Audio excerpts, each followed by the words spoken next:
नमस्कार। आज हमारी सुप्रीम कोर्ट चैनल की टीम पहुंची है सतलोक आश्रम खमानो, ज़िला फतेहगढ़ साहिब, पंजाब में, जहां पर संत रामपाल जी महाराज के पावन सानिध्य में उनका बोध दिवस मनाया जा रहे हैं, जो 15 से 17 फरवरी 2023 तक मनाया जाएगा। इस उपलक्ष्य में 3 दिवसीय समागम में कई बड़े बड़े मेन इवेंट्स भी होंगे, जिसमें डाउरी फ्री मैरिजेस ऑर्गेनाइज की जाएंगी, प्लस यहाँ पर जो ब्लड डोनेशन कैंप है वो भी फ्री ऑफ कॉस्ट लगेगा। साथ ही साथ इन 3 दिनों निःशुल्क अटूट भंडारा देसी घी में बना हुआ वितरित किया जाएगा और तीनों दिन निःशुल्क नाम दीक्षा भी प्रदान की जाएगी। जैसे कि हम खड़े हैं सतलोक आश्रम खमानो, ज़िला फतेहगढ़ साहिब, पंजाब के बिल्कुल मेन गेट के सामने। यहाँ पर हम देख सकते हैं कि जो सजावट की गई है कि किस प्रकार है, और प्रॉपर वहाँ पे मेन गेट के ऊपर लिखा गया है, संत जगत गुरु तत्वदर्शी संत रामपाल जी महाराज दी पावन रहनुमाई हेठ संत रामपाल जी महाराज जी दे बोध दिवस दे अवसर ते संत गरीबदास जी महाराज जी दी अमृत बाणी दा अखंड पाठ ਅਤੇ विशाल भंडारा 15, 16, 17 फरवरी 2023 तक, मतलब ये निःशुल्क भंडारा वितरित किया जाएगा। आगे की जानकारी के लिए चलते हैं आगे सतलोक आश्रम खमानो, ज़िला फतेहगढ़ साहिब में। पहुंच चुके हैं सतलोक आश्रम खमानो, ज़िला फतेहगढ़ साहिब, पंजाब के मेन एंट्रेंस से अंदर होते हुए। यहाँ पर कुछ सेवादार बैठे हैं। जैसे हम देख सकते हैं कि जो भगत हैं अपनी सेवा में बैठे हैं, वैसे ही कुछ माइयाँ हैं, उनका अलग से व्यवस्था की गई है। अब दोनों की अलग अलग व्यवस्था भी की गई है, अलग अलग सेवाएं भी हैं। आइए जानते हैं सेवादारों से कि वो अपनी व्यवस्था है कैसे बनाए हुए हैं। नमस्कार सर। सत साहिब। सर, आपका नाम क्या है? परमजीत दास। आप कहाँ से आए हैं? मोगा से। सर, आप यहाँ पर कौन सी सेवा में आए हुए हैं? सिक्योरिटी की सेवा से। सर, यहाँ पर किस उपलक्ष्य में आए हैं आप? ये गुरु महाराज का बोध दिवस मनाया गया है, भंडारा। गुरु महाराज कौन है? संत रामपाल जी महाराज। सो बोध दिवस क्या होता है? बोध दिवस इस दिन गुरु जी को नाम दीक्षा मिली थी अपने गुरु जी से। जो आपके गुरु हैं संत रामपाल जी महाराज, उनके गुरु का नाम क्या है? स्वामी राम दयानंद। सर, यहाँ पर जो संगत आ रही है, ये सिर्फ आपके जो संत रामपाल जी महाराज से नाम दीक्षा प्राप्त की हुई है वही है, या कुछ कोई और लोग भी हैं? यहाँ सब लोग आ रहे हैं, जो नाम दीक्षा ली हुई है वो भी आ रहे हैं और जगत के लोग भी आ रहे हैं। तो हमने ये छपाए हुए हैं। सर, ये क्या है? ये इनविटेशन कार्ड है जी, तो पूरे विश्व में ऐसे वंडे है। सर, धन्यवाद। सर, हम आपसे पूछना चाहेंगे, जो इनविटेशन कार्ड है अभी तक जो कितने ऑलमोस्ट बांटे जा चुके हैं? मैम, अब तक हमने अप्रॉक्सीमेटली 1000 क्रॉस कर चुके हैं मैम, और हमारे जितने भी यहाँ के मिनिमम जो है, मतलब कि बड़े बड़े पुलिस स्टेशन वाले एसडीएम साहब है, डीसी मैम है, मतलब सारे मैम ने प्रोवाइड कर दिए। जो बड़े उच्च पोस्टों पर है उनको सबको हमने प्रोवाइड कर दिया मैम ने। आपने इनविटेशन कार्ड में क्या छपवाया हुआ है? मैम, हमने इनविटेशन कार्ड में ये छपाया गया है कि 15, 16, 17 दिवस को 3 दिन का अखंड पाठ चलेगा। उसमें संत गरीबदास जी की वाणी का उच्चारण होगा। और ये दिन मैम जो 17 फरवरी का है, ये हमारे गुरुजी का बोध दिवस होता है। इस दिन हमारे गुरुजी को 17 फरवरी 1988 में स्वामी राम देवानंद जी महाराज जी ने नाम दीक्षा दी थी, और उस दिन से गुरुजी महाराज जी ने स्वामी राम देवानंद जी को अपना गुरु बनाया था। धन्यवाद सर। जैसे इन्होंने कहा कि इन्होंने इनविटेशन कार्ड भी छपवा रहे हैं और छपवा चुके हैं और बांटे भी जा चुके हैं। अब यहाँ पर मैं कैमरामैन से कहूँगी कि दिखाएं, जो इनविटेशन कार्ड है ये अलग अलग लैंग्वेजेस में है। जैसे ये बोध दिवस हिंदी में, और इस बोध दिवस के इनविटेशन कार्ड पर साफ साफ लिखा है कि यहाँ पर कौन से मेन इवेंट होंगे। यहाँ पर लिखा गया है निःशुल्क नाम दीक्षा प्रदान की जाएगी, यहाँ पर रक्तदान शिविर है, और जो रक्तदान शिविर है वो भी बिल्कुल फ्री ऑफ कॉस्ट होगा। साथ में विशाल भंडारा, जी हाँ, विशाल भंडारा पूरे विश्व को न्योता देने वाले संत रामपाल जी महाराज और उनके अनुयायी आंखें बिछाए बैठे हैं संत रामपाल जी महाराज के पावन सानिध्य में, जो यहाँ पर बोध दिवस का समागम चल रहा है। उसके बाद दहेज मुक्त विवाह, जो इनकी लैंग्वेज में रमैणी कही जाती है, जो 15 मिनट में, मात्र 15 से 17 मिनट में हो जाता है विवाह, और यहाँ पर कोई दहेज नहीं लिया जाता। ये पंजाबी और हिंदी दोनों लैंग्वेजेस में इनवाइट किया गया है पूरे विश्व को। अब इसके बाद हम चलते हैं आगे और देखते हैं किस तरह की तैयारियां हैं। जैसे हम आगे आए तो यहाँ पर हम देख सकते हैं कि जो इस तरफ है यहाँ पर तो है एंट्रेंस, लेकिन एंट्रेंस के साथ ही यहाँ पर कुछ प्रदर्शनी एग्जीबिशन से लगी है। चलते हैं एग्जीबिशन के अंदर, देखते हैं कि क्या है एग्जीबिशन में, क्योंकि हमने सुना है कि यहाँ पर प्रमाण के साथ बहुत कुछ बताया गया है। जो ग्रंथ हैं उनमें से प्रमाणित करके कि परमात्मा कौन है, कैसा है, कैसे मिलेगा और किन किन को अभी तक मिल चुका है। आइए जानते हैं श्रद्धालुओं के या फिर जो यहाँ पर पहुँचे हैं उनके विचार। यहाँ पर हम देख सकते हैं प्रदर्शनी, जो एंट्रेंस है वहाँ पर लिखा हुआ है प्रदर्शनी हिंदी और पंजाबी में, और यहाँ पर प्रदर्शनी में सामने रखी हुई हैं संत रामपाल जी महाराज द्वारा लिखित पुस्तकें। और जो लिखित पुस्तकें हैं हम जानना चाहते हैं कि इन लिखित पुस्तकों में संत रामपाल जी महाराज ने क्या बताया हुआ है। सर, ये कौन सी बुक्स पढ़ी है?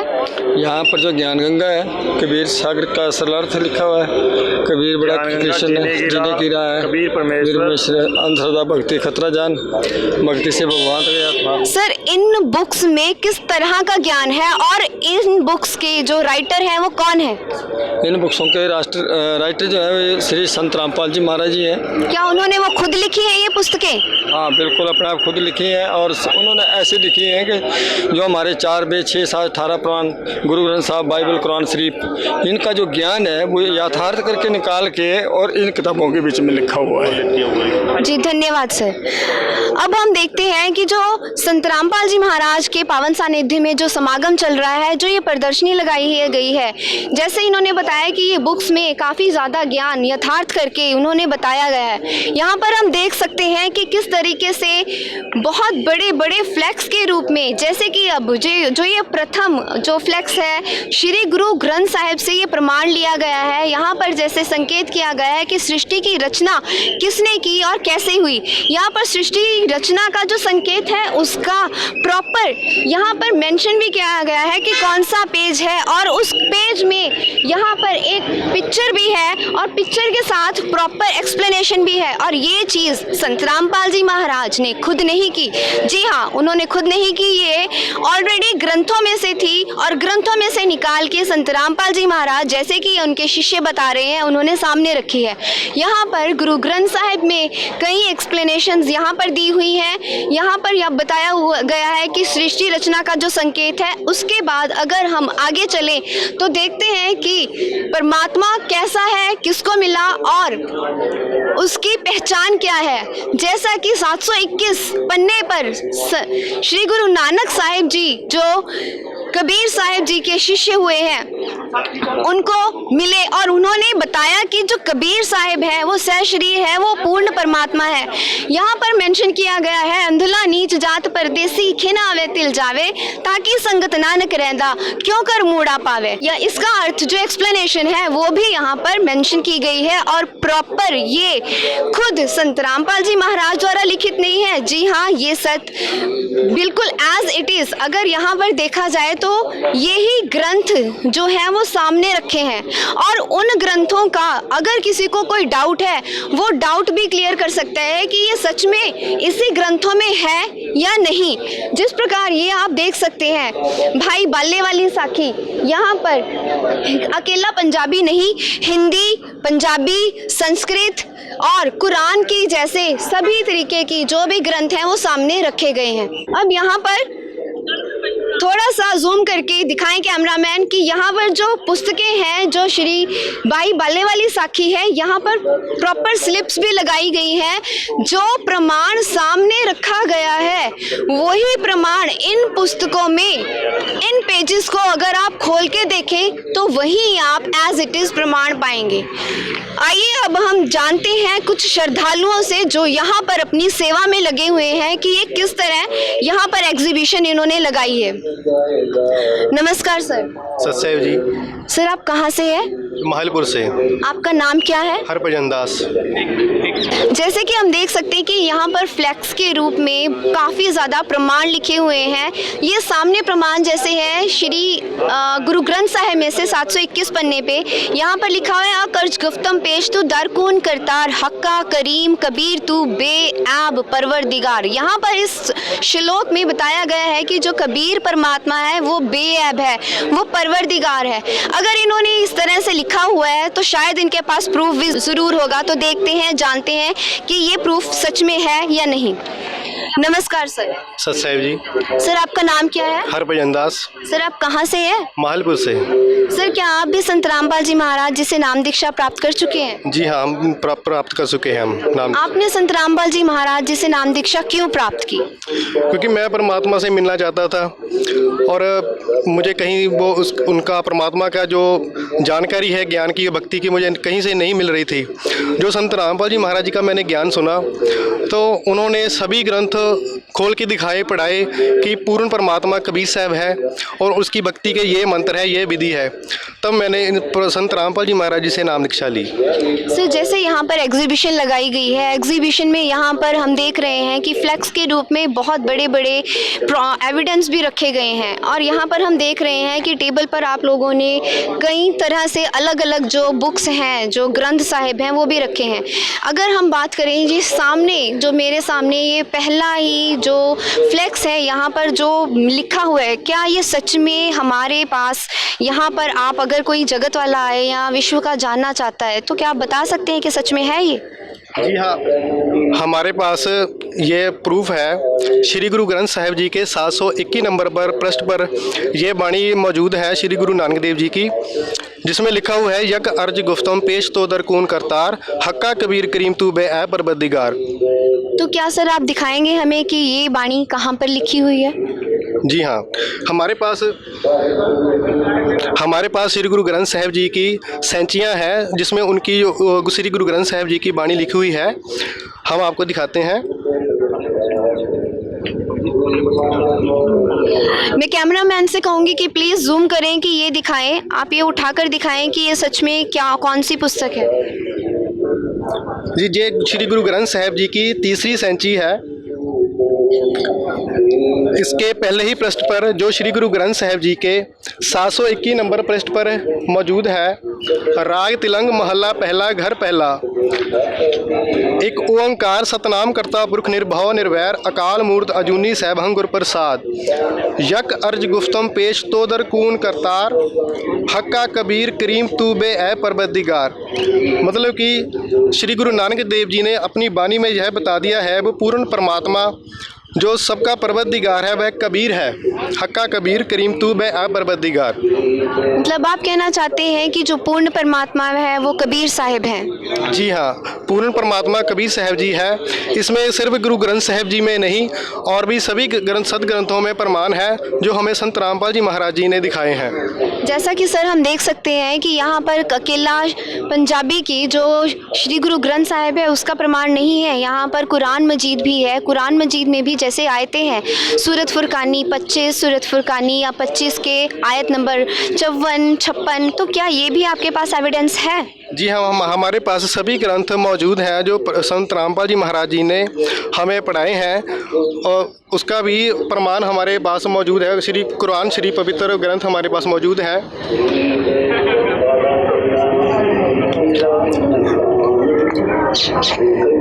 ये है कुरान मजीद, जो एविडेंस उन्होंने एक्चुअल में लगाए हुए हैं वो ऐसे ही नहीं लगाए, ये साथ में प्रमाणित करके बता रहे हैं। ये देखिए, ये है कुरान मजीद और कुरान मजीद की प्रॉपर एक्सप्लेनेशन भी है। अब आप इसको एक्सप्लेन करें और आप इसको एक्सप्लेन करें। मैं चाहती हूँ कि ये एक्सप्लेन करें और बताएं कि ये जो जैसे इन्होंने श्री गुरु ग्रंथ साहिब का प्रमाण बताया किताब में से निकाल के, वैसे ही कुरान मजीद में से जो आयतें हैं, मैं चाहती हूँ ये भी ज़रूर बताएं ताकि हमें भी यकीन हो कि ये सच में जो इन्होंने लगाई है एग्जीबिशन, क्या सच में है या नहीं। जी हाँ, ये पवित्र पुस्तक श्री कुरान शरीफ है। इसमें सूरतुल फुरकान 25 आयत 52 से लिखा हुआ है, फला तुतियल काफिरन व जहीदहुम बिही जिहादन कबीरा। इसका मतलब है कि भी तू उस कबीर जो सबसे बड़ा भगवान है उसकी भक्ति छोड़कर किसी और की भक्ति मत करना। जो कबीर को छोड़कर किसी और की भक्ति करते हैं वो काफिर है। सर ये जो फ्लेक्स में है, क्या फ्लेक्स में भी आपने एज इट इज ही दिखाया हुआ है? जी हाँ, बिल्कुल यही इसकी कॉपी ही फ्लेक्स में लगाई हुई है। सर वो आप थोड़ा सा दिखा सकते हैं कि वो फ्लेक्स में कहाँ पर है? जैसा आपने ये पुस्तक में दिखाया, बिल्कुल जैसा आप बता रहे हैं बिल्कुल वही है, लेकिन यहाँ पर जो आपने बोला फला तुतियल काफिरन जिहादियम विही जिहादन कबीरा, वो कहाँ पर है? यहाँ पर लिखा हुआ जो सबसे लास्ट वाली लाइन है उसमें लिखा हुआ है फला तुतियल काफिरन व जिहादहुम बिही जिहादन कबीरा। जैसा कि इन्होंने सभी ग्रंथों का प्रमाण बताते हुए बताया कि जो ये एग्जीबिशन लगाई है, इन्होंने एग्जीबिशन ऐसे ही नहीं लगाई, बिल्कुल जो एग्जीबिशन लगी है प्रमाणों सहित जो सामने है वो बिल्कुल आप देख सकते हैं और उसको आप खुद पढ़ भी सकते हैं। जैसा ये एक्सप्लेनेशन भी साथ में रख रखी है, लिखी है, जो ये आयत है आयत नंबर 56, जिसमें ये फला तुतियल काफिरन एंड वाली लाइन को हाईलाइट किया हुआ है। अगर उसको हाईलाइट किया है तो उस हाईलाइट करते हुए साथ में लिखा भी है कि उसका मीनिंग क्या है। फला तुतियल काफिरन व जहादिहुम विही जिहादन कबीरा, इसका जो अर्थ है, इसका मतलब है कि हमने तुमको खुशखबरी सुनाने और डराने के लिए भेजा है, या फिर इसका आगे भी इन्होंने बताया कि अर्थ है कि जो कबीर है उसकी ही भक्ति करनी है, किसी और की भक्ति नहीं करनी। जो और की भक्ति करेगा या बताएगा वो काफिर है। तो यहाँ पर सच में एक इन्होंने एविडेंस के रूप में सामने बहुत कुछ खोल के रख दिया है। आगे चलते हैं, देखते हैं कि जो सृष्टि के बारे में बताते हैं, सृष्टि किसने रची, कैसा है ब्रह्मांड। आज तक हमने जाना तो नहीं, देखा तो नहीं, लेकिन संत रामपाल जी महाराज जैसे बताते हैं अपनी वाणियों में, अपने समागमों में, सत्संग में, कि जो ब्रह्मांड है वो कैसा है। सामने हम देख सकते हैं कि जो एक ब्रह्मांड का लघु चित्र है। जहाँ तक कि आज तक हमने सुना है कि जो ब्रह्मांड होता है सिर्फ एक ब्रह्मांड में हम रहते हैं, लेकिन यहाँ पर मैं चाहती हूँ कि कोई आए और यहाँ का सेवादार समझाए कि ये ब्रह्मांड का लघु चित्र है, इसका क्या मीनिंग है, इसमें क्या क्या बताया हुआ है। नमस्कार सर। नमस्कार जी। सर आपका नाम क्या है? नितिन दास। आप कहाँ से हैं? मैं पटियाला से। सर आप यहाँ पर कौन सी सेवा में आए हुए हैं? ये प्रदर्शनी लगी हुई है जगत गुरु तत्वदर्शी संत रामपाल जी महाराज जी के द्वारा। इसमें सभी धर्म ग्रंथों में से जो गुरुजी प्रोजेक्टर पे प्रमाण देते हैं कि जो उनका ज्ञान है वो प्रमाणों के सहित है, उसके बारे में हमने एक झलक दिखाई हुई है। इसमें ग्रंथ भी रखे हुए हैं, तो जिसको भी वेरीफाई करना है तो ग्रंथों पे हम खोल के दिखा भी देते हैं कि। सर आपका एग्जीबिशन लगाने का मोटिव क्या है? आप क्या बताना चाहते हैं एग्जीबिशन के माध्यम से?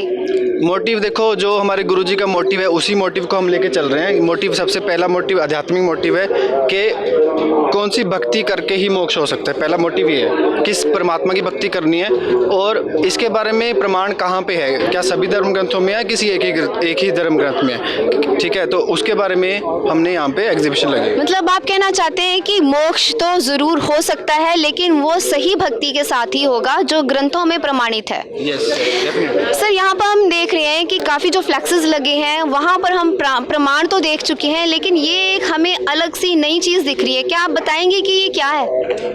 ये हमारे गुरुजी के द्वारा एक फ्रेमवर्क बनाया हुआ है, एक ब्रह्मांड का लघु चित्र, ठीक है। एक छोटा चित्र है, इसमें एक जो हमारा एक यूनिवर्स है उसके बारे में डिटेल में बताया हुआ है। जैसे कि आप देख रहे हो यहाँ पे विष्णु लोक है, हम यहाँ पे धरती पे, पृथ्वी पे, अर्थ पे है, ठीक है। विष्णु लोक, ब्रह्मा लोक, शिव लोक, स्वर्ग, नर्क, इंद्र लोक, बाकी के जो नीचे के लोग पाताल लोक, अतल, सुतल, सभी लोकों के बारे में एक डायग्राम बनाया हुआ है, ठीक है। ये एक महाब्रह्मांड है जिसको ब्रह्मलोक भी, सॉरी महाब्रह्मांड नहीं ब्रह्मलोक है, ठीक है। ये इसमें कुछ नकली सतलोक, नकली अगमलोक, इसकी रचना भी काल ने की हुई है। यानी सर अभी तक तो हमने यही सुना था कि सतलोक है, स्वर्ग है, नरक है, लेकिन आप यहाँ पर बता रहे हैं कि नकली अनामी लोक, नकली अलग लोक, अगम लोक और सतलोक नकली भी है। ये थोड़ी हैरानी की वाली बात है, हमें तो कुछ हजम नहीं हो रही। थोड़ा सा बताएंगे ये कैसे है? देखो, डेफिनेटली हैरानी की बात है, बट ये सच्चाई है। इसको धर्म ग्रंथों में इसके बारे में बताया हुआ है। सृष्टि रचनाएं वेदों में है, अलग अलग संतों की द्वारा, संत गरीबदास जी महाराज जी के द्वारा, धर्मदास जी के द्वारा, अलग अलग संतों के द्वारा जो सृष्टि रचना का प्रमाण है उसमें से मिला के हमारे गुरु जी ने और कबीर सागर में से उसका निचोड़ बना लेके इसको एक बनाया डायग्राम। सर, हमने सुना है कि जो स्वर्ग चला जाता है वो वापस नहीं आता। नहीं, ये ऐसा नहीं है। स्वर्ग जाएगा वो वापस जरूर आएगा। पृथ्वी से स्वर्ग भी जाएगा, वापस आएगा। अगर शिवलोक जाएगा तो भी वापस आएगा। यहाँ पे इस ब्रह्मांड में आप पृथ्वी के बाद कहीं भी जाएंगे तो आपका वो चक्कर समाप्त नहीं होगा। तो चक्र समाप्त कैसे होगा? समाप्त करना ही मोक्ष है, इक्विवेलेंट है बात, ठीक है। तो उसके लिए ये एक आप देख रहे हो वहाँ पे एक छोटा सा एक द्वार बना हुआ है। ये ब्रह्मांड से बाहर निकलने का द्वार है। आत्मा यहाँ से बाहर निकलनी चाहिए, उसके लिए वो सही मंत्र होना चाहिए, अदरवाइज वो बाहर नहीं निकल पाएगी। और सही गुरु से मिलना चाहिए, जिसको हम पूरा गुरु बोलते हैं, ठीक है। अगर वो सही मंत्र नहीं मिला या अधूरे गुरु से मिल गया, वो सेम मंत्र अधूरे गुरु से मिल गया, अनधिकारी से, तो भी वो पार नहीं हो पाएगा। साल्वेशन, मोक्ष उसे नहीं मिल पाएगा। सर, अधिकारी अनधिकारी गुरु, इसमें डिफरेंस क्या है, हमें समझाएं जरा। अधिकारी का मतलब है परमात्मा के जरिए उसको आदेश हो, सिंपल सी बात है। अनधिकारी का मतलब है कोई भी आके अब कुछ भी वक्ता बन गया और बोल दिया कि मेरे पास वो मंत्र है, तो चुरा लिया उस अधिकारी से मंत्र। क्योंकि मंत्र जब भक्तों को उस अधिकारी ने दे दिया, उसमें से कोई एक भगत ने फ्रॉड कर दिया और आप ही गुरु बन गया। गुरु बनने का अधिकार परमात्मा देता है। तो आप कैसे कह सकते हैं कि संत रामपाल जी महाराज एक अधिकारी गुरु है? उसके लिए देखो, उसका डिफ्रेंसिएशन ज्ञान से ही होगा। यानी कि आपको जो गुरु सही शास्त्रों का प्रमाण देकर आपको आपके सारे शंके निवारण कर देगा, वही तत्वदर्शी संत यानी अधिकारी गुरु है। ऐसे ही कवरेज हम आपको दिखाते रहेंगे सुप्रीम कोर्ट चैनल के माध्यम से। बने रहें हमारे चैनल के साथ। धन्यवाद।